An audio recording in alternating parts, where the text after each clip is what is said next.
Programa Naquele que me fortalece, com o arcebispo metropolitano de Natal, Dom João Santos Cardoso. Um programa para o povo de Deus. Filho amado, vocacionado ao pastoreio, foste chamado. Naquele que me fortalece. Cumprimento a você, meu querido ouvinte, que me acompanha através da Rádio Rural de Natal, a 91.9, a Rádio Santana FM na Zona Norte de Natal, a Natal Agora FM, a Rádio 87.7 FM em Parnamirim, a Rádio 87.9 FM em Tangará, a Rádio Cultura do Brejo, 87.9 FM em Brejinho, a Rádio Vale em Pendências, Rádio Lagoa FM em Montanhas, Rádio Maricampo em Cotovelo, a 107 FM em Nova Cruz, a Rádio Paz e Bem em Pedro Velho, a Web Rádio Imaculada em São Rafael, Rádio Santa Terezinha em Lagoa D'Anta, a Rádio FM em Vale das Serras em Campo Redondo, a Rádio Olho d'Água em São José de Mipibu, a Rádio Executiva FM em Nísia Floresta, a Rádio Santa Rita FM em Santa Cruz, a Rádio Jardim FM em Jardim de Angicos e da Rádio Palmeiras do Rio Cabugi, na cidade de Afonso Bezerra. Como Cristo, bom pastor, edificas a igreja, tu podes tudo. E a Deus, através da Virgem Maria, dirijamos a nossa oração. Ave do mar estrela, bendita Mãe de Deus, fecunda e sempre virgem, portal feliz dos céus. Ouvindo aquele ave do anjo Gabriel, mudando de Eva o nome, trazei-nos paz do céu. Ao cego iluminai, ao réu livrai também, de todo mal guardai-nos e dai-nos todo bem. Mostrai ser nossa mãe, levando a nossa voz a quem por nós nascido dignou-se vir de vós. Suave mais que todas, ó Virgem sem igual, fazei-nos mansos puros, guardai-nos contra o mal. Ó, dai-nos vida pura, guiai-nos para a luz, e um dia ao vosso lado possamos ver Jesus. Louvor a Deus, ó Pai, e ao Filho sumo bem, com seu divino Espírito, agora e sempre. Amém. Oremos. Ó Deus Todo-Poderoso, pela intercessão de Maria, nossa Mãe, socorrei os fiéis que se alegram com a sua proteção, livrando-os de todo mal neste mundo e dando-lhes a alegria do céu. Por nosso Senhor Jesus Cristo, vosso Filho, na unidade do Espírito Santo. Proclamação do Evangelho com Dom João Santos Cardoso.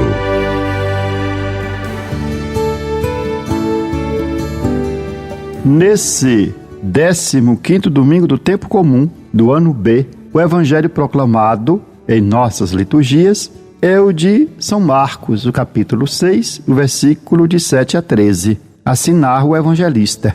Naquele tempo, Jesus chamou os 12 e começou a enviá-los 2 a 2, dando-lhes poder sobre os espíritos impuros.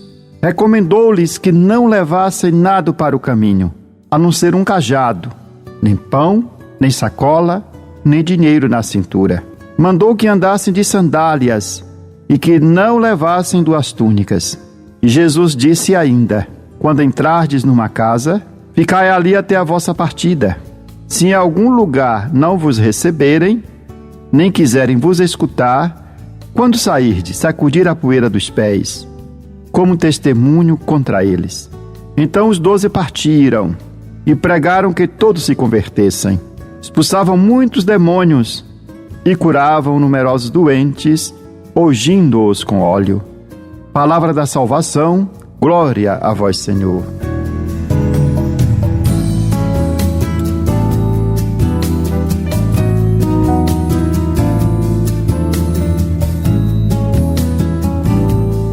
No Evangelho do 15º domingo do tempo comum, segundo a narrativa do evangelista São Marcos, Jesus toma a iniciativa de chamar e enviar os 12 apóstolos em missão.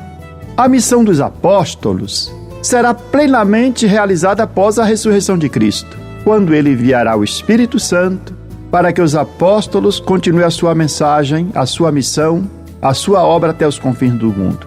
No entanto, ainda em sua vida aqui neste mundo, desde o início, Jesus quis comprometer os seus discípulos, os seus apóstolos em sua obra, em sua missão, como uma espécie de um estágio para a grande responsabilidade que os espera quando o Senhor voltará para a casa do Pai, quando o Senhor será retirado do meio deles e contará apenas com a assistência do Espírito Santo.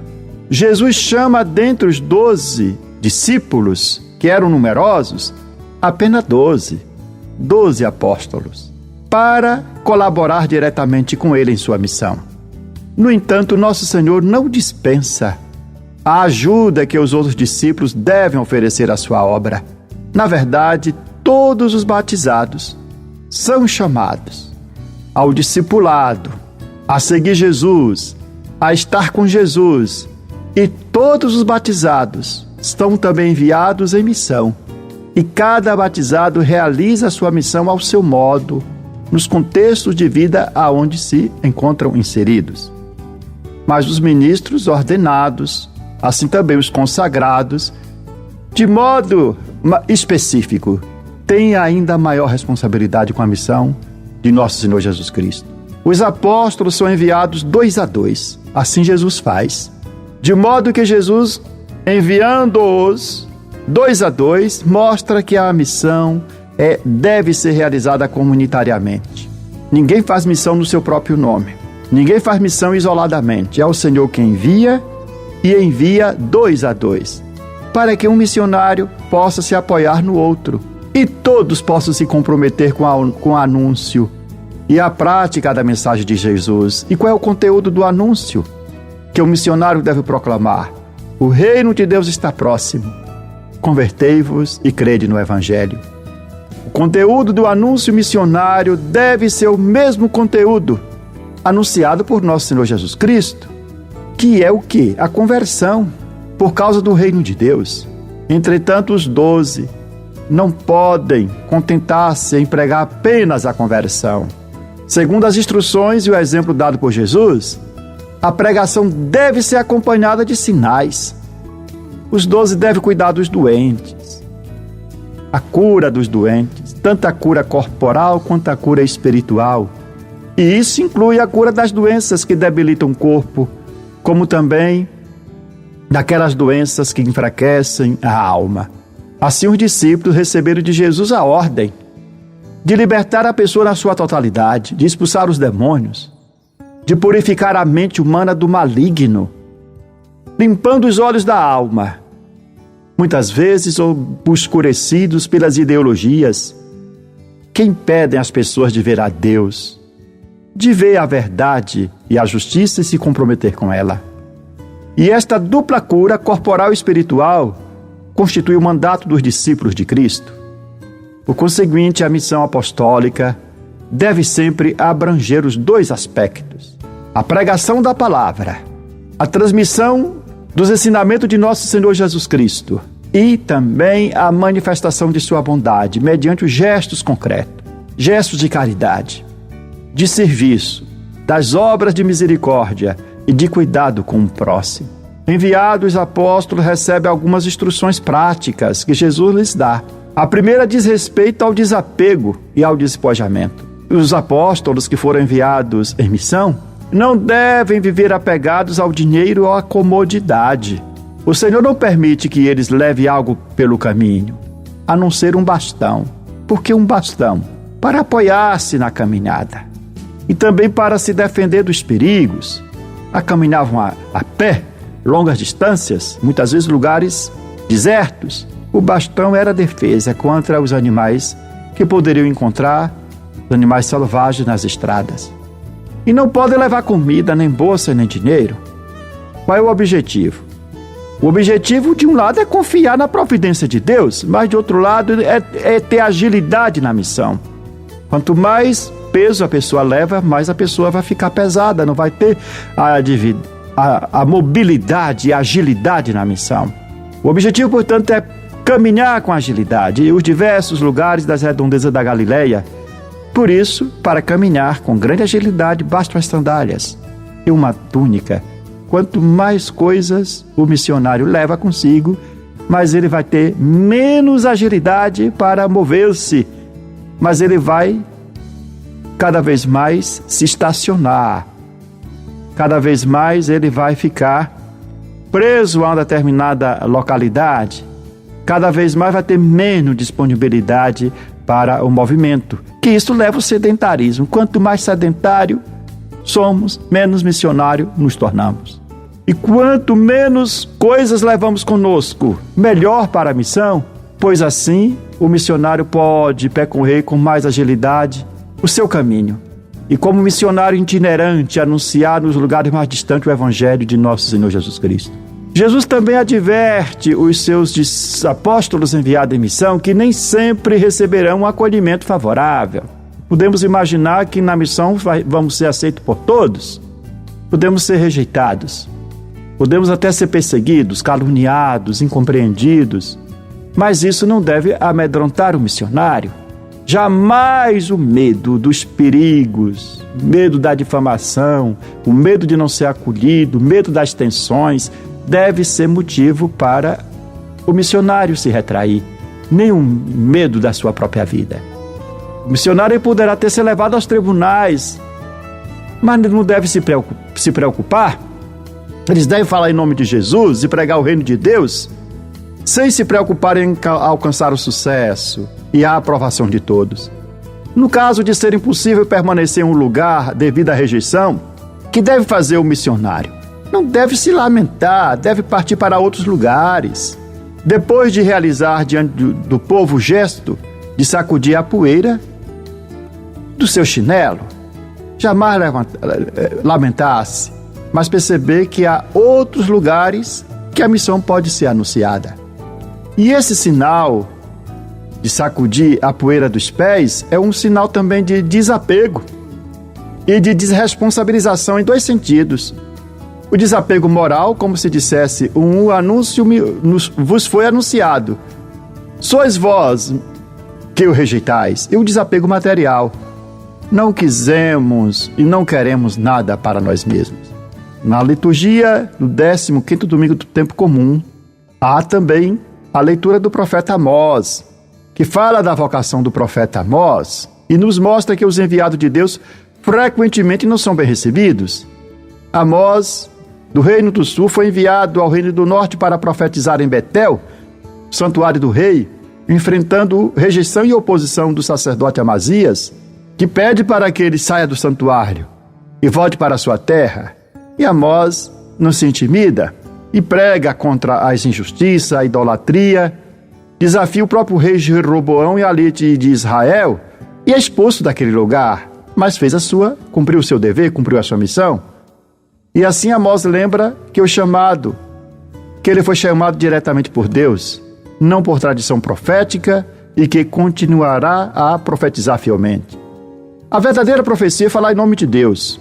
E a igreja deve seguir esse mandato de Jesus, que é da profecia, proclamando a verdade e a justiça, mesmo contra os poderosos. E todos os batizados participam dessa missão que Jesus confiou à sua igreja, através dos seus dons, com seus carismas, seja no sacerdócio, na vida consagrada, seja o leigo na vida matrimonial ou na sua inserção no mundo. Todos somos enviados em missão, todos como profetas, para proclamar a boa nova da esperança, anunciando as alegrias do reino de Deus, como também denunciando tudo aquilo que impede a sua concretização.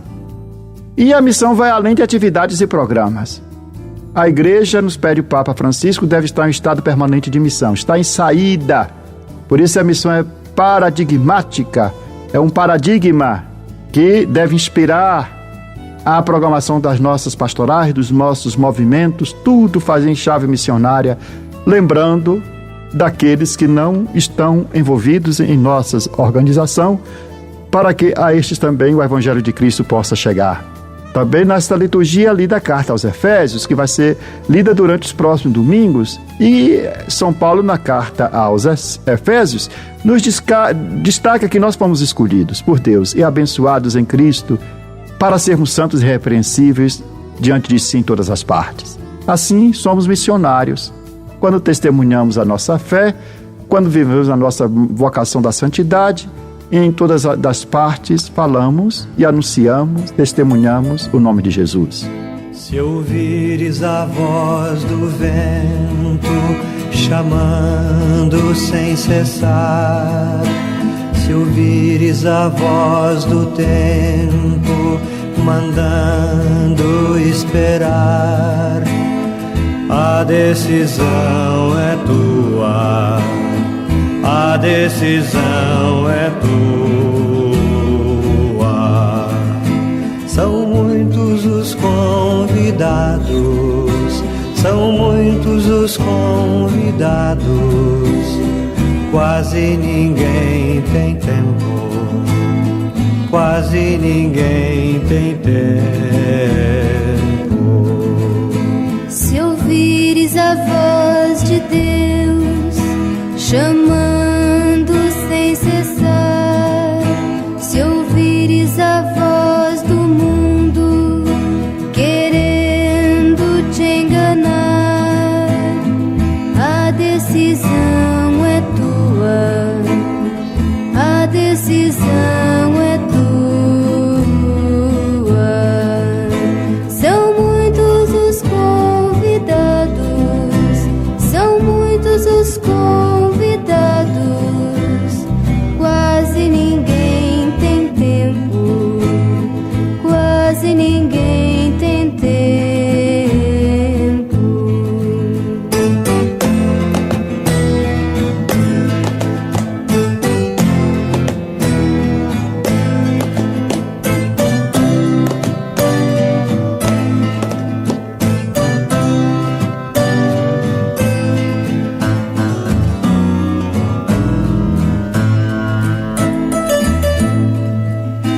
O trigo já se perdeu, Cresceu, ninguém colheu, e o mundo passando fome, passando fome de Deus. a decisão é tua, A decisão Você está ouvindo Naquele que me fortalece, com Dom João Santos Cardoso. Palavra que evangeliza.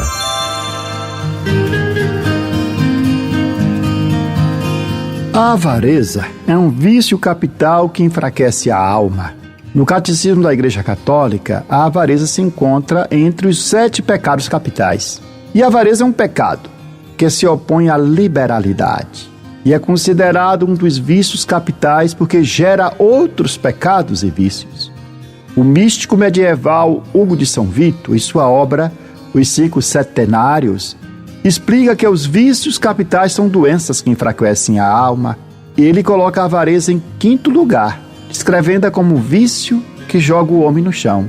Despojado que ele foi pela soberba, pela inveja, ira e tristeza, a pessoa humana começa a buscar consolo exteriormente por meio de acumulação de bens. Busca a felicidade naquilo que não vai lhe dar a felicidade.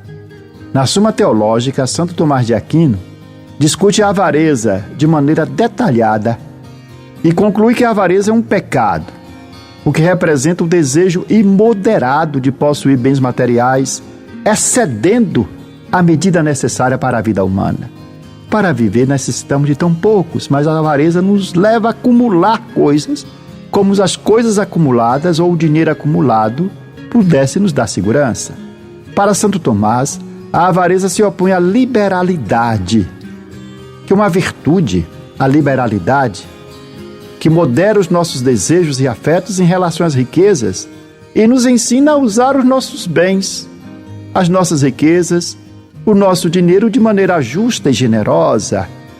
Quem tem bens pode fazer um grande bem às outras pessoas, e isso é a liberalidade, não se apegar ao que tem, mas ver que aquilo que tem é um instrumento e fazer dele uso para tornar tantas outras pessoas felizes. Segundo Santo Tomás, a avareza é um pecado especial, porque representa um desejo excessivo e desordenado de possuir bens materiais, superando a medida necessária para a vida humana.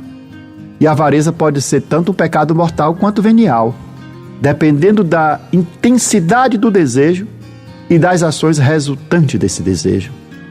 Em sua catequese, na audiência geral de 24 de janeiro deste ano, o Papa Francisco destaca que a avareza não é apenas uma questão de dinheiro, mas uma doença do coração, que afeta pessoas de todas as classes sociais. Ele observa que a avareza impede a generosidade e cria uma relação doentia com os bens materiais, comparando esse apego ao comportamento infantil de se agarrar a brinquedos. E para curar essa doença, o Papa recomenda a meditação sobre a morte, lembrando-nos de que não podemos levar nossos bens conosco após a morte e que devemos focar em acumular tesouros no céu. A avareza é um vício capital que leva à busca desenfreada por bens materiais, impedindo a prática da generosidade e do amor ao próximo. Nós devemos sempre aprender com Jesus que a vida de alguém não consiste na abundância dos bens que possui. E isso é fundamental, essa lição, para superar a avareza. O rico avarento da parábola que Nosso Senhor nos conta no Evangelho de São Lucas, ele passou a vida inteira acumulando riquezas. E de fato ele alcançou a sua meta. Quando ele alcançou a sua meta, ele acreditava que então poderia finalmente usufruir delas. No entanto, morreu naquela mesma noite, sem aproveitar o que acumulou, deixando tudo o que ele havia acumulado para outros, que irão desfrutar daqueles bens, e não se esforçou para tê-los. A avareza, nesse sentido, é o mais estúpido dos vícios capitais, pois impede o avarento de desfrutar do poder de suas riquezas, de seu dinheiro, uma vez que o avarento tem medo de se utilizar do seu dinheiro, porque ele sente que o uso do seu dinheiro, ele sente como um gasto e como perda. E para não perder nada, ele então não utiliza para o seu bem e para fazer o bem aos outros. E o avarento transforma assim o dinheiro em um fim em si mesmo, vivendo naquela constante angústia de perder o que possui. E nessa angústia de perder o que possui, buscando segurança para um futuro que nunca chega, ele perde de viver e perde a sua saúde. E com isso não desfruta do bem-estar e dos prazeres que o dinheiro pode lhe proporcionar. O avarento acredita que o dinheiro lhe dá poder absoluto, mas esse poder nunca se concretiza, pois o avarento evita usar seus bens como meios para uma vida feliz, para uma vida generosa, e vive uma vida vazia. A realização humana, conforme Jesus nos ensina, não reside na acumulação de bens materiais. Nosso Senhor, tentado no deserto pelo demônio, disse: o homem não vive somente de pão, mas de toda a palavra que procede da boca de Deus. A verdadeira realização humana está em seguir a palavra de Deus e viver uma vida de generosidade, uma vida de desapego material, uma vida em que nós possamos ajudar o outro. Combater a avareza requer uma mudança do coração, uma conversão, uma mudança de atitude em relação aos bens materiais. O místico medieval Hugo de São Vito destaca a importância de buscar consolo, não na acumulação de bens, mas na prática das virtudes e na relação com Deus. Encorajar a liberalidade, meditar sobre a mortalidade e focar na acumulação de tesouros espirituais são passos essenciais para superar esse vício capital que é a avareza. Assim nós podemos viver uma vida mais plena, focada no que realmente importa para nós, que é a nossa relação com Deus e com o próximo. A verdadeira riqueza não está na acumulação de bens materiais, mas na capacidade de viver uma vida de generosidade, de amor e de serviço. Seguir os ensinamentos de Jesus e a sabedoria dos santos nos ajuda, portanto, a encontrar a realização verdadeira e a viver de acordo com a vontade de Deus. Ouça toda semana nesta emissora o programa Naquele que me fortalece com o arcebispo de Natal, Dom João Cardoso. Oração, comentário do Evangelho e reflexões. Contamos com a sua audiência. Aquele que me fortalece, ó irmãos, por Cristo a missão acontece. Aquele que me fortalece é o Senhor. Aquele que me fortalece é o Senhor. Aquele que me fortalece, ó irmãos, por Cristo a missão acontece. Naquele que me fortalece, assim concluímos esse nosso programa com esta oração, que devemos recitá-la todos os dias. Meu Deus, dai-me sempre a alegria de viver, dai-me força para superar qualquer obstáculo. Não permita que eu me sinta fracassado. Erguei-me quando estiver abatido, libertai-me quando estiver oprimido, sustentai-me para que eu não caia em nenhuma tribulação. Que não falhe jamais minha fé em vós, no meio da tempestade, quando tudo parece perdido. Minha fé esteja sempre ligada a vós. Senhor, meu coração confia em vós, porque sois fiel a mim e em todos os momentos. Amém. Eu sou o pão que dá vida, o pão para um mundo novo, que nutre, alimenta e sacia o caminhar do meu povo. Seja bendito o nome do Senhor, agora e para sempre. A nossa proteção está no nome do Senhor, que fez o céu e a terra. Que a bênção de Deus Todo-Poderoso, Pai, Filho e Espírito Santo, desça sobre vós e permaneça para sempre. Amém. Aquele que me fortalece é o Senhor. Aquele que me fortalece é o Senhor. Aquele que me fortalece, ó irmãos, por Cristo a missão acontece. Você ouviu Naquele que me fortalece, com o arcebispo metropolitano de Natal, Dom João Santos Cardoso.